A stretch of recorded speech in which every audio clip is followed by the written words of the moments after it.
যারা অল্প সময়ে অনেক কিছু শিখতে ভালোবাসেন, তথ্যের বিশাল সমুদ্রে না হারিয়ে একেবারে মূল বিষয়বস্তুটা ধরতে চান, আজকের এই বিশেষ গভীর আলোচনায় তাদের স্বাগত। সবাইকে স্বাগত। আজকের আয়োজনের মূল বিষয়বস্তু সত্যিই বেশ আকর্ষণীয়। কিভাবে বিশ্বের বড় বড় প্রতিষ্ঠানগুলো তাদের লক্ষ্য নির্ধারণ করে এবং সেই বিশাল লক্ষ্য অর্জনের জন্য ঠিক কোন প্রজেক্ট বা কাজগুলো বেছে নেয়, সেটাই আমরা খুঁজব। এবং এই খোঁজার জন্য আজকের এই গভীর আলোচনার তথ্যসূত্র হিসেবে আমরা বেছে নিয়েছি অত্যন্ত সমাদৃত বই project management the managerial process এর একটি খুব গুরুত্বপূর্ণ অধ্যায়। ঠিক। এর পাশাপাশি থাকছে এই বিষয়ের ওপর বেশ কিছু গবেষণাপত্র এবং কেস স্টাডি। আমাদের আজকের উদ্দেশ্য বা মিশন একটাই: কেন কিছু উদ্যোগ ইতিহাস তৈরি করে অসাধারণভাবে সফল হয়, আর কেন কিছু উদ্যোগ প্রচুর টাকা আর মেধা থাকার পরও চরমভাবে ব্যর্থ হয়, তার পেছনের বিজ্ঞানটা ডিকোড করা। কিভাবে কর্পোরেট রাজনীতি বা ইগোর লড়াইকে পাশ কাটিয়ে সম্পূর্ণ যুক্তির ভিত্তিতে সঠিক সিদ্ধান্ত নেওয়া যায়, সেটাই আমরা আজকে বিশ্লেষণ করব। তো শুরুতেই একটা দারুণ চমকপ্রদ তথ্য দিয়ে আলোচনা শুরু করা যাক। ৭০-এর দশকের কথা। আমরা অনেকেই হয়তো ভাবি পার্সোনাল কম্পিউটার বা পিসির দুনিয়ায় অ্যাপল বা মাইক্রোসফটই সব কিছুর শুরু। যা আসলে পুরোপুরি সত্যি নয়। একদমই না। বাস্তবে জেরক্স কোম্পানি সেই ৭০-এর দশকেই বিশ্বের প্রথম কম্পিউটার মাউস, লেজার প্রিন্টার এবং ইউজার ফ্রেন্ডলি বা ব্যবহারকারী বান্ধব সফটওয়্যার আবিষ্কার করে ফেলেছিল। প্রযুক্তিগত দিক থেকে তারা তাদের প্রতিযোগীদের চেয়ে অন্তত ৫ বছর এগিয়েছিল। কিন্তু তারপরেও তারা পিসি মার্কেটে রাজত্ব করতে পারেনি। চোখের সামনে দিয়ে সেই বাজার দখল করে নেয় অ্যাপল। কেন এমন হল? আবার অন্যদিকে ২০১১ সালের কথা ভাবুন। আইবিএমের তৈরি সুপার কম্পিউটার ওয়াটসন যখন আমেরিকার বিখ্যাত জিওপার্ডি গেম শোতে অংশ নিয়ে তৎকালীন মানব চ্যাম্পিয়নদের হারিয়ে দিল, তখন বিশ্বজুড়ে একটা আলোড়ন তৈরি হয়। কিন্তু সেটা কি নিছকই একটি বিনোদন ছিল, নাকি শুধুমাত্র প্রযুক্তিগত সক্ষমতা দেখানোর একটা চমক? নাকি এর পিছনে লুকিয়েছিল ১ দশকেরও বেশি সময়ের দীর্ঘ এক ব্যবসায়িক কৌশল? আচ্ছা, চলুন বিষয়কে একটু খুলে বলা যাক। একদম ঠিক জায়গা থেকে শুরু করেছেন। এই যে জেরক্সের ব্যর্থতা বা আইবিএমের সাফল্যের কথা বললেন, এই সব কিছুর উত্তর লুকিয়ে আছে স্ট্র্যাটেজিক প্রজেক্ট ম্যানেজমেন্ট বা কৌশলগত প্রজেক্ট পরিচালনার গভীরে। মানে প্রজেক্ট ম্যানেজারদের কাজ নিয়ে আগে তো আমাদের একটা খুব সাধারণ ধারণা ছিল। হ্যাঁ, ভাবা হতো প্রজেক্ট ম্যানেজারের কাজ হলো একটা নির্দিষ্ট বাজেট আর সময়ের মধ্যে শুধু একটা কাজ শেষ করে দেওয়া, অনেকটা ঠিকাদারের মতো। কিন্তু আধুনিক কর্পোরেট চিন্তাধারায় এই ধারণার বিশাল পরিবর্তন এসেছে। তারা এখন কৌশলের কেন্দ্রবিন্দুতে। ঠিক তাই। আজকের দিনে প্রজেক্ট ম্যানেজাররা শুধু কাজই শেষ করেন না, তারা প্রতিষ্ঠানের কৌশল এবং অপারেশনের একদম কেন্দ্রবিন্দুতে অবস্থান করেন। আধুনিক বিশ্বে একজন প্রজেক্ট ম্যানেজারকে অবশ্যই কোম্পানির মূল কৌশল বুঝতে হয়। এর পেছনে মূলত দুটি খুব শক্তিশালী কারণ রয়েছে। আচ্ছা, কৌশল বোঝার এই কারণগুলো ঠিক কী ধরনের? একজন ম্যানেজারের তো কাজ বুঝিয়ে দিলেই হলো, তাকে কেন এত বড় পরিসরে কোম্পানির কৌশল নিয়ে ভাবতে হবে? প্রথম কারণটি হল সঠিক সিদ্ধান্ত গ্রহণ বা ডিসিশন মেকিং। ধরুন, একটা প্রযুক্তি কোম্পানির বর্তমান কৌশল হল যে কোনো মূল্যে সবার আগে বাজারে নতুন পণ্য আনা, কারণ তারা মার্কেট শেয়ার ধরতে চায়। রাইট। এই অবস্থায় কাজ করতে গিয়ে যদি কোনো কারণে দেরি হতে থাকে, তখন একজন প্রজেক্ট ম্যানেজারকে কোম্পানির ওই কৌশলের কথা মাথায় রেখে হয়তো অতিরিক্ত খরচ করে কর্মীদের ওভারটাইম দিয়ে হলেও দ্রুত কাজ শেষ করার সিদ্ধান্ত নিতে হবে। আবার অন্যদিকে কোম্পানির কৌশল যদি হয় কম খরচে বা সাশ্রয়ী মূল্যে কাজ করা, তখন হয়তো প্রোডাক্ট বাজারে আনতে কিছুটা বিলম্ব হলেও তাকে তা মেনে নিতে হবে এবং খরচ বাঁচানোর দিকে নজর দিতে হবে। অর্থাৎ কৌশল না জানলে ম্যানেজার বুঝবেনই না কোন পরিস্থিতিতে কোন সিদ্ধান্তটা নিতে হবে। আর দ্বিতীয় কারণটি কি? দ্বিতীয় কারণটি হল কার্যকর ওকালতি বা অ্যাডভোকেসি। একটা প্রজেক্টে তো শুধু ম্যানেজার একা কাজ করেন না, একটা বড় দল কাজ করে। সেই দলের সদস্যদের অনুপ্রাণিত করা এবং ঊর্ধ্বতন কর্তৃপক্ষের কাছ থেকে প্রয়োজনীয় বাজেট বা সমর্থন আদায় করার জন্য প্রজেক্টের সাথে কোম্পানির মূল লক্ষ্যের যে যোগসূত্র আছে তা খুব স্পষ্টভাবে বোঝাতে পারাটা জরুরি। মানে তিনি যদি বোঝাতেই না পারেন যে এই প্রজেক্টটা কোম্পানির ভিশনের সাথে কিভাবে যুক্ত, তাহলে কেউ সেই প্রজেক্টে টাকা ঢালবে না। একদম। ব্যাপারটা বেশ পরিষ্কার হলো। কিন্তু কোম্পানির এই যে বড় বড় ভিশন বা লক্ষ্য, এগুলো তো অনেক সময় শুনতে খুব গালভরা কথার মতো মনে হয়। একটা সাধারণ আইডিয়া কিভাবে এই বিশাল কৌশলের সাথে যুক্ত হয়? এই যোগসূত্রটা কোনো জাদুর মাধ্যমে তৈরি হয় না। এর জন্য একটা নির্দিষ্ট পদ্ধতি আছে, যাকে বলা হয় স্ট্র্যাটেজিক ম্যানেজমেন্ট প্রসেস। এর মূলত 4টি ধাপ রয়েছে। প্রথম ধাপটি হল লক্ষ্য বা মিশন নির্ধারণ করা। এবং এই মিশনটা খুব নির্দিষ্ট হতে হবে। হ্যাঁ, যেমন কোনো কোম্পানি যদি বলে আমাদের লক্ষ্য মানুষকে সেবা দেওয়া, এটা খুব অস্পষ্ট একটা কথা। এর বদলে যদি বলা হয় তথ্য প্রযুক্তি খাতের দ্রুততম সেবা দেওয়া, তাহলে সেটা অনেক বেশি কার্যকর। দ্বিতীয় ধাপে নিশ্চয়ই কৌশল বানানোর কাজটা থাকে। ঠিক, দ্বিতীয় ধাপে আসে কৌশল প্রণয়ন বা স্ট্র্যাটেজি বানানো। এখানে কোম্পানিগুলো তাদের ভেতরের শক্তি ও দুর্বলতা এবং বাইরের বাজারের সুযোগ ও ঝুঁকি বিশ্লেষণ করে। কর্পোরেট ভাষায় একে বলা হয় SWOT অ্যানালিসিস, মানে স্ট্রেংথ, উইকনেস, অপরচুনিটি এবং থ্রেট। মানে নিজেদের অবস্থানটা আসলে কোথায় সেটা আগে মেপে নেওয়া। তারপর কি হয়? এরপর তৃতীয় ধাপে আসে সুনির্দিষ্ট উদ্দেশ্য বা অবজেক্টিভস নির্ধারণ করা।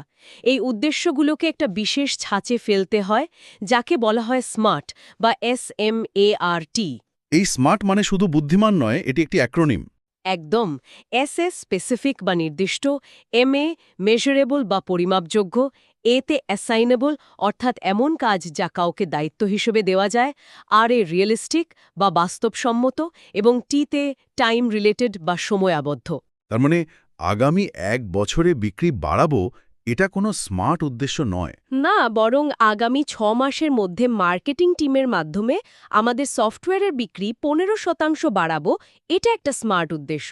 আর সবশেষে চতুর্থ ধাপটি হল সেই প্রজেক্ট বা প্রকল্পের মাধ্যমে কৌশলগুলোর চূড়ান্ত বাস্তবায়ন করা। তার মানে একটা ধাপে ধাপে এগোনোর পথ আছে। এই পুরো প্রক্রিয়ার সাথে যদি আমরা সেই IBM এর ওয়াটসনের গল্পটা মেলাতে চাই, তাহলে বিষয়টা কেমন দাঁড়ায়? এখানটার সবচেয়ে আকর্ষণীয় দিকটি হল IBM এর ওয়াটসন প্রজেক্টের পেছনের আসল গল্পটা। টিভিতে গেম শো জেতাটা IBM এর কোনো হঠাৎ নেওয়া সিদ্ধান্ত ছিল না। বা সিফ তাদের ইঞ্জিনিয়ারদের প্রযুক্তিগত শক্তির প্রদর্শনীয় ছিল না। না, এটি ছিল IBM এর একটা সুদূরপ্রসারী এবং দীর্ঘমেয়াদী কৌশলের অত্যন্ত সুনির্দিষ্ট অংশ। IBM একটা সময় বুঝতে পেরেছিল যে শুধু কম্পিউটার বা হার্ডওয়্যার বিক্রি করে ভবিষ্যতের বিশ্ববাজারে টিকে থাকা যাবে না। তাই তারা তাদের মিশন পরিবর্তন করে হার্ডওয়্যার থেকে সার্ভিস বা সেবা ভিত্তিক ব্যবসায় রূপান্তরিত হওয়ার সিদ্ধান্ত নেয়। ঠিক, গেম শোতে ওয়াটসনের সেই জয় প্রমাণ করেছিল যে তাদের কৃত্রিম বুদ্ধিমত্তা মানুষের ভাষা বুঝতে পারে এবং দ্রুত বিশাল তথ্য বিশ্লেষণ করতে পারে। জিওপার্ডি জেতার পর তারা কিন্তু থেমে থাকেনি। সেই একই AI বা আর্টিফিশিয়াল ইন্টেলিজেন্সকে তারা চিকিৎসা ক্ষেত্রে নিয়ে আসে। হ্যাঁ, ক্যান্সারের মতো জটিল রোগের ক্ষেত্রে চিকিৎসকদের বিশাল সব মেডিকেল জার্নাল ও রোগীর ডেটা বিশ্লেষণ করে সঠিক সিদ্ধান্ত নিতে সাহায্য করার জন্য কাজ শুরু করে। অর্থাৎ হার্ডওয়্যার থেকে সার্ভিসে যাওয়ার যে বৃহত্তর কৌশল, ওয়াটসন প্রজেক্টটি ছিল ঠিক সেই কৌশলেরই একটা সফল বাস্তবায়ন। তার মানে IBM যা করেছে সেটা একটা আদর্শ উদাহরণ, যেখানে কোম্পানির লক্ষ্যের সাথে প্রজেক্টের একটা নিখুঁত মিল ছিল। কিন্তু বাস্তবে তো সব কোম্পানি এত নিখুঁতভাবে কাজ করতে পারে না। মোটেই না। যখন এই বৃহত্তর কৌশলের সাথে প্রজেক্টের কোনো শক্তিশালী যোগসূত্র থাকে না, তখন আসলে কি ধরনের গণ্ডগোল পাকে? সূত্রগুলো এ বিষয়ে কি বলছে? সূত্রগুলো বলছে, যখন এই যোগসূত্রটা ছিঁড়ে যায়, তখন প্রতিষ্ঠানে 3টি বড় ধরনের সমস্যার সৃষ্টি হয়। প্রথম সমস্যাটিকে বলা হয় বাস্তবায়নের ফাঁক বা দ্য ইমপ্লিমেন্টেশন গ্যাপ। এটা খুব সাধারণ একটা দৃশ্য। একদম। শীর্ষ কর্তারা বা বোর্ড অফ ডিরেক্টরসরা চমৎকার সব কৌশল আর ভিশন ঠিক করে ফেললেন, কিন্তু সেই কৌশল নিচের দিকের মিড লেভেল ম্যানেজারদের কাছে ঠিক মতো পৌঁছলই না। তখন সেই ম্যানেজাররা নিজেদের মতো করে আলাদা আলাদা প্রজেক্ট বেছে নিতে শুরু করেন। এর ফলে একটা অদ্ভুত বিশৃঙ্খলা তৈরি হয়। দেখা যায় IT বিভাগের কাছে যে প্রজেক্টটি 1 নম্বরে আছে, অর্থ বা ফিন্যান্স বিভাগের কাছে হয়তো সেটি 10 নম্বর অগ্রাধিকার পাচ্ছে এবং তারা সেটার বাজেট আটকে রেখেছে। কে কার আগে কাজ করবে তা নিয়ে শুধু মিটিংয়ের পর মিটিং হতে থাকে, কিন্তু কাজের কাজ কিছুই হয় না। এখান থেকে বিষয়টা আসলে দারুণ কৌতূহলোদ্দীপক হয়ে ওঠে, কারণ এই বিশৃঙ্খলার সুযোগ নিয়েই জন্ম নেয় দ্বিতীয় সমস্যাটি, যাকে কর্পোরেট ভাষায় বলা হয় প্রাতিষ্ঠানিক রাজনীতি, বা আরও মজার ছলে বলা হয় পবিত্র গরু বা সেক্রেট কাউ। এই নামটা শুনলেই বোঝা যায় ব্যাপারটা কতটা স্পর্শকাতর। ঠিক। ব্যাপারটা হলো, মাঝে মাঝে কোনো শক্তিশালী বা উচ্চপদস্থ কর্মকর্তা সম্পূর্ণ নিজের ব্যক্তিগত পছন্দের কোনো একটা প্রজেক্ট জোর করে কোম্পানির ঘাড়ে চাপিয়ে দেন। হয়তো প্রজেক্টটা কোম্পানির কোনো কাজই আসবে না, কিন্তু যেহেতু ওই কর্মকর্তা অনেক ক্ষমতাধর, তাই কেউ সাহসে কুলিয়ে তাকে বলতেও পারে না যে স্যার আপনার এই আইডিয়াটা আসলে কোনো কাজের নয়।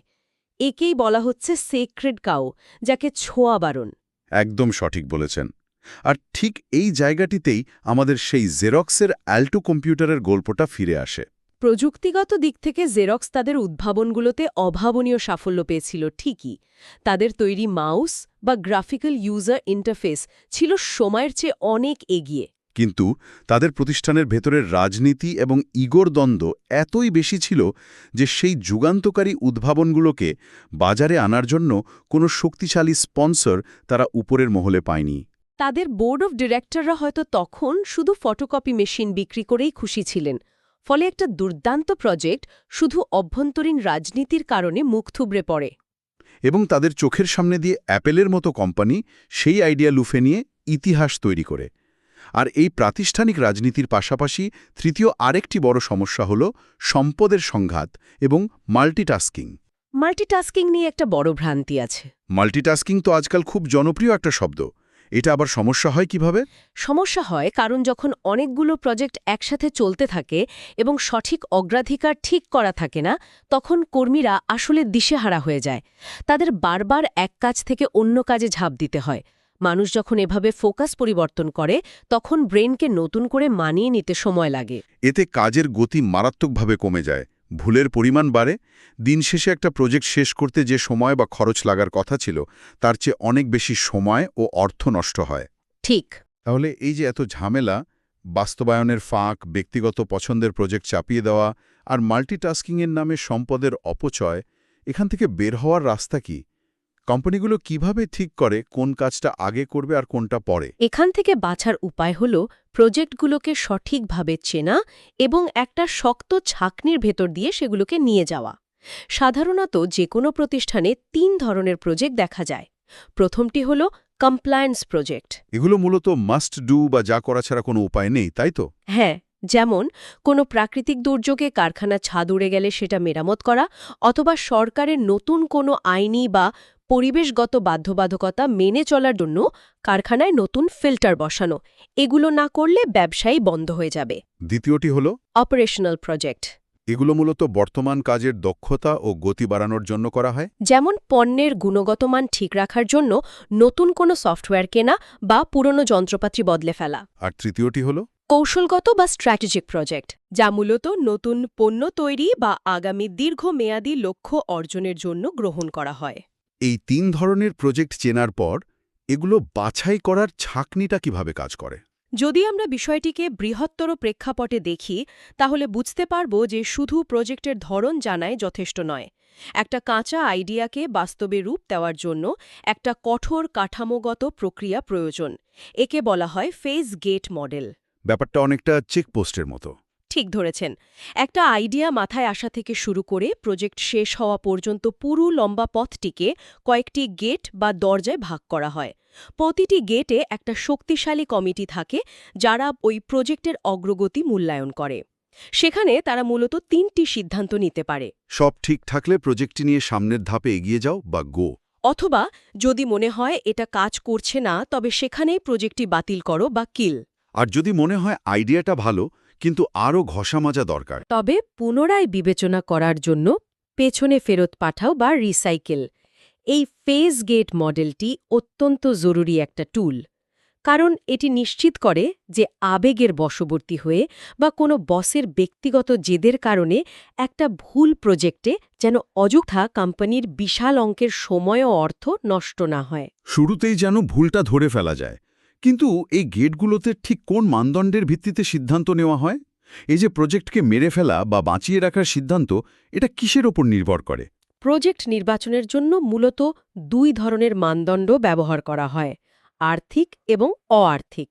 ব্যবসা যেহেতু লাভের জন্য করা হয়, তাই আর্থিক মানদণ্ডটাই শুরুতে বেশি গুরুত্ব পায়।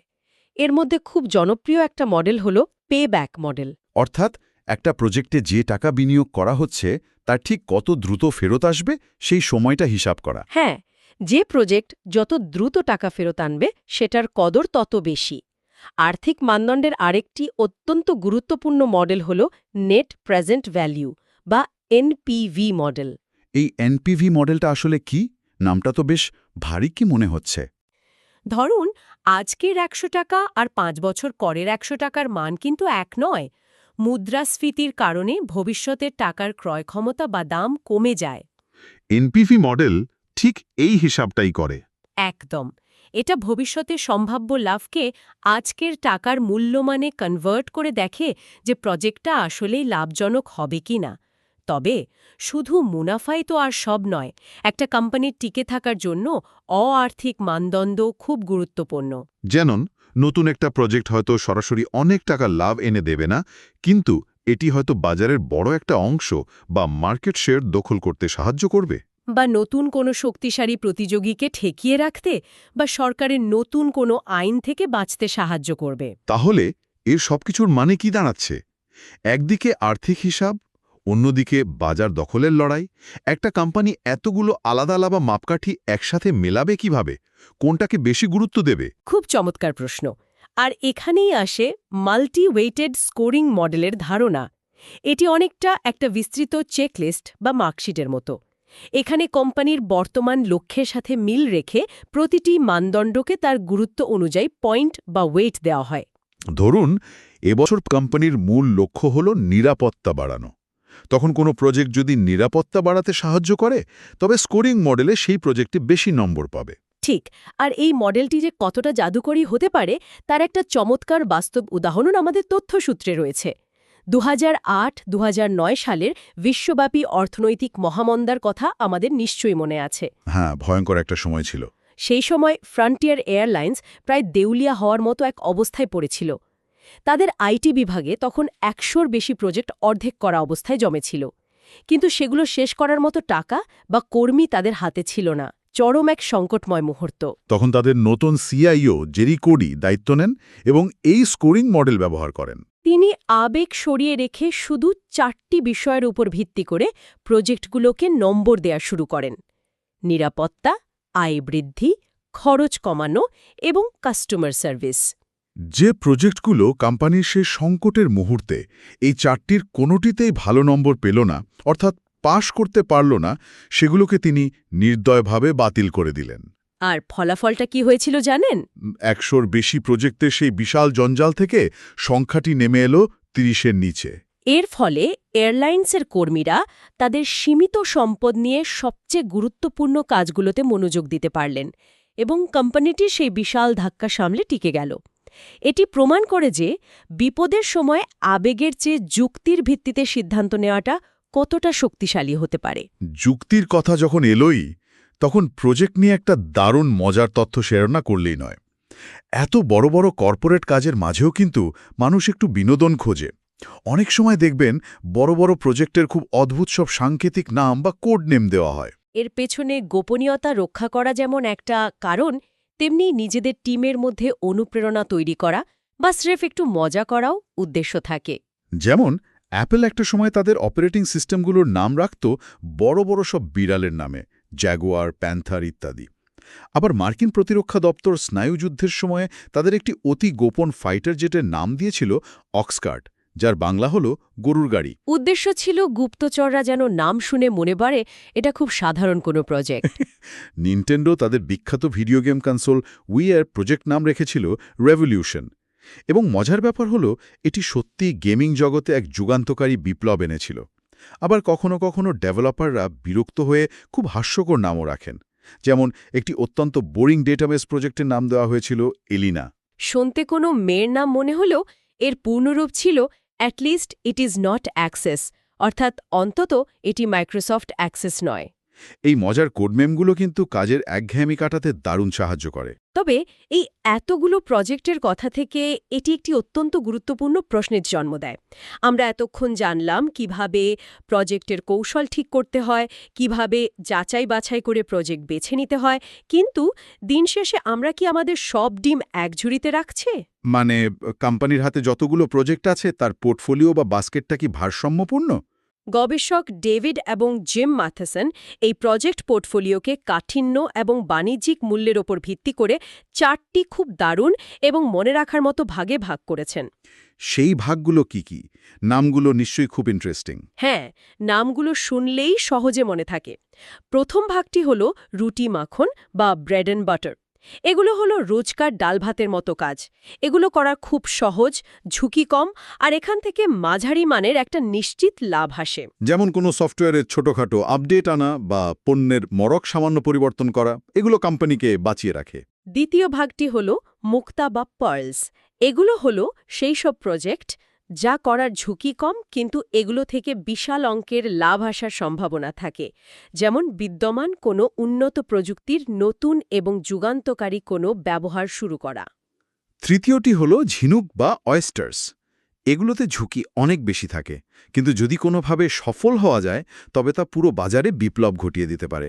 যেমন সম্পূর্ণ নতুন কোনো রোগের জিনের চিকিৎসা আবিষ্কার করা। আর শেষ ভাগটি হল সাদা হাতি বা হোয়াইট এলিফেন্টস। সাদা হাতি মানে যাকে শুধু খাইয়ে পরিয়ে রাখতে হয় কিন্তু কোনো কাজে আসে না। একদম তাই। এগুলো হলো সেই সব প্রজেক্ট যা শুরুতে হয়তো খুব সম্ভাবনাময় বা ভালো আইডিয়া মনে হয়েছিল, কিন্তু সময়ের সাথে সাথে বাজার পরিবর্তন হয়ে যাওয়ায় বা অতিরিক্ত খরচের কারণে এগুলো এখন কোম্পানির গলার কাঁটা বা বোঝায় হয়ে দাঁড়িয়েছে। কিন্তু কেউ মায়ার কারণে বা রাজনীতির কারণে প্রজেক্টটা বন্ধ করতে পারছে না। তাহলে একটা কোম্পানির সাফল্যের মূল মন্ত্রটা আসলে খুব সহজ। যে কোনো মূল্যে যত দ্রুত সম্ভব কোম্পানির ওই সাদা হাতিগুলোকে চিহ্নিত করে বাতিল করে দিতে হবে, আর সেই বেঁচে যাওয়ার সময় টাকা ও জনবলকে কাজে লাগাতে হবে মুক্তা এবং ঝিনুক প্রজেক্টগুলোর পেছনে। পাশাপাশি প্রতিদিনের রুটি মাখন বা ডাল ভাতের কাজগুলো ঠিকঠাক চালিয়ে যেতে হবে। ঠিক তাই। আজকের এই গভীর বিশ্লেষণে আমরা দেখলাম কিভাবে একটা কোম্পানির ওপরের তলার বৃহত্তর কৌশল আর নিচের তলার দৈনন্দিন কাজের মধ্যে শক্ত যোগসূত্র স্থাপন করতে হয়। আমরা জানলাম অভ্যন্তরীণ রাজনীতি বা সেই পবিত্র গরুর বিপদগুলো কি, কিভাবে মাল্টিটাস্কিং বা একসাথে অনেক কাজ করার প্রবণতা আমাদের কাজের গতিকে ধ্বংস করে দেয়। এবং সবচেয়ে গুরুত্বপূর্ণ যে বিষয়টি আমরা শিখলাম তা হল ফেজ গেট মডেল এবং মাল্টিওয়েটেড স্কোরিং মডেলের মতো টুলগুলো ব্যবহার করে কিভাবে আবেগকে দূরে সরিয়ে রেখে সম্পূর্ণ যুক্তির ভিত্তিতে সঠিক সিদ্ধান্ত নিতে হয়। প্রজেক্টের পোর্টফোলিওতে একটা চমৎকার ভারসাম্য নিয়ে আসতে হয়। সত্যি, আজকের এই আলোচনাটি অত্যন্ত প্রাসঙ্গিক ছিল।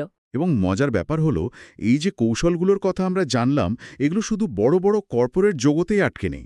বিদায় নেওয়ার আগে যারা শুনছেন তাদের জন্য একটি বিষয় নিয়ে ভাবার আহ্বান জানাতে চাই। এতক্ষণ তো আমরা আইবিএম, জেরক্স বা ফ্রন্টিয়ার এয়ারলাইন্সের মতো বড় বড় কোম্পানির কথা শুনলাম, কিন্তু একবার ভাবার বিষয় হল, যদি আমরা আমাদের দৈনন্দিন জীবনের সিদ্ধান্তগুলো এবং ব্যক্তিগত লক্ষ্যগুলোকে একটা কৌশলগত প্রজেক্ট পোর্টফোলিও হিসেবে বিবেচনা করি, আমাদের নিজেদের জীবনেও যদি আজ একটি ফেজ গেট মডেল বা ওয়েটেড স্কোরিং ম্যাট্রিক্স প্রয়োগ করা হয়, তবে আজই হয়তো আমাদের কতগুলো ব্যক্তিগত সাদাহাতি বা অপ্রয়োজনীয় কাজ চিরতরে বাতিল হয়ে যাবে, যা হয়তো আমরা শুধু অভ্যাসশত বা অন্যের দেখাদেখি করে যাচ্ছি এবং যা শুধু আমাদের অমূল্য সময় নষ্ট করছে। আর কে জানে, হয়তো সেই বাতিল হওয়া সাদা হাতির পেছনের সময় আর শক্তির ফাঁক দিয়েই বেরিয়ে আসবে আমাদের নিজেদের জীবনে লুকিয়ে থাকা কোনো ঝিনুক বা মুক্তা, যা এতদিন ধরে আমাদের পূর্ণ মনোযোগ পাওয়ার অপেক্ষায় আছে। এবং যা সফল হলে আমাদের জীবনেও হয়তো একটা বিশাল বিপ্লব ঘটে যেতে পারে।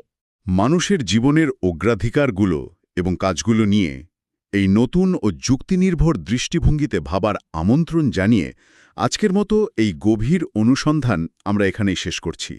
নতুন কোনো বিষয় নিয়ে আবারও গভীরে ডুব দেওয়ার অপেক্ষায়। ভালো থাকবেন।